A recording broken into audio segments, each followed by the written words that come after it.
April 28, 1988, Aloha Airlines Flight 243, a routine inter-airline hub, took off from Hilo International Airport for Honolulu, carrying 95 souls on board. What began as a routine flight turned into a roller coaster, with its passengers being exposed to air moving at the speed of 700 to 800 km per hour at 24,000 feet. Fasten seatbelt managed to stick passengers into their seat, but the blast of freezing air and low oxygen were taking their lives in every single seconds. Wind shear, wind shear, wind shear. This is the story of Aloha Airlines Flight 243.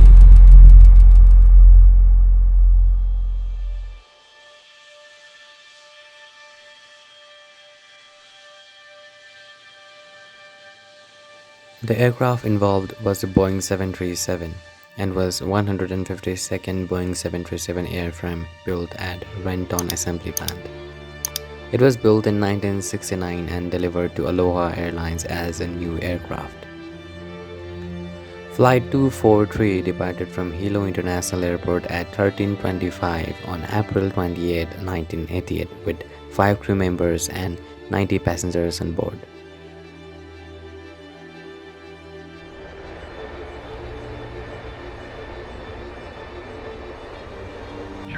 This is Aloha 243, climbing through 3,000. Nothing unusual was noted during the pre-departure inspection of the aircraft, which had already completed 3 round flights from Honolulu to Hilo, Maui, and Kauai earlier that day, all uneventfully. Meteorological conditions were checked, but no advisories for the weather phenomena were reported along the air route.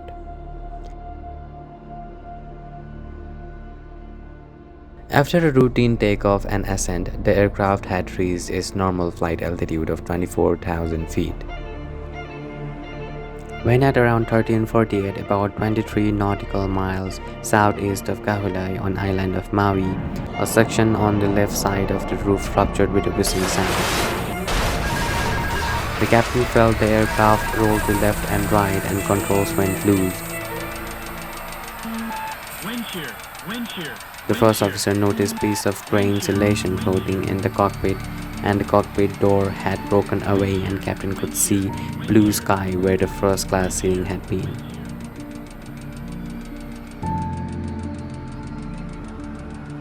A large section of roof had torn off, consisting of entire top half of aircraft skin extending from just behind the cockpit to forewing area. Captain Sornsteimer took over controls and performed an immediate emergency descent. The crew declared an emergency and diverted to Kahului Airport for an emergency landing. There was nothing which was going good, and as the time passed by, the problems were stacking up and up and up.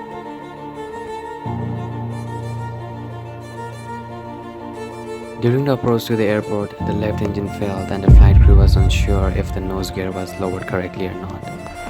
There was completely chaos in the cockpit. They were even unsure if they could land the aircraft correctly or not, and more important, safely or not.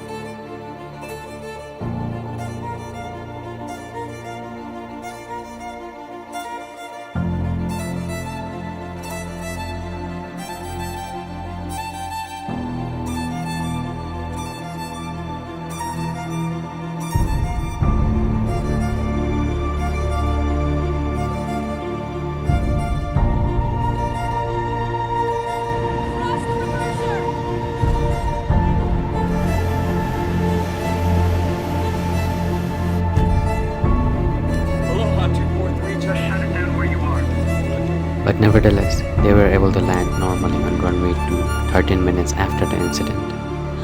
Upon landing, the aircraft emergency evacuation slides were deployed and passengers quickly evacuated from the aircraft. 65 people were reported injured, 8 of them were serious injuries.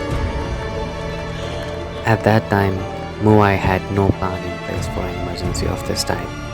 The injured were taken to the hospital in tour vans belonging to Akami Tours, driven by office personnel and mechanics. As the island only had 2 ambulances, Air traffic control radioed Akami and requested as many of their 15 passenger vans as they could spare to go out to the airport to transport the injured. It went poof, a loud noise, and it just the whole thing come apart. And I personally thought we were all gone, and we were fastened, all had our seatbelts fastened. Well, most of us evidently, or would have lost a lot more. During the incident, the one fatality was of 58-year-old flight attendant Carabelle Lansing, who was swept out of the airplane while standing near the fifth row seat, and her body was never found.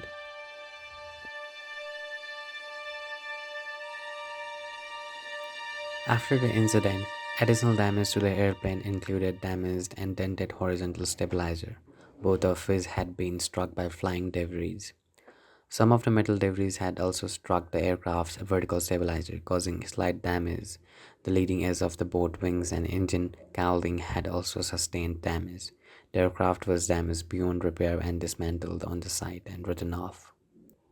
Investigation by the U.S. National Transportation Safety Board (NTSB) concluded that the aircraft was caused by metal fatigue, exacerbated by crevasse corrosion.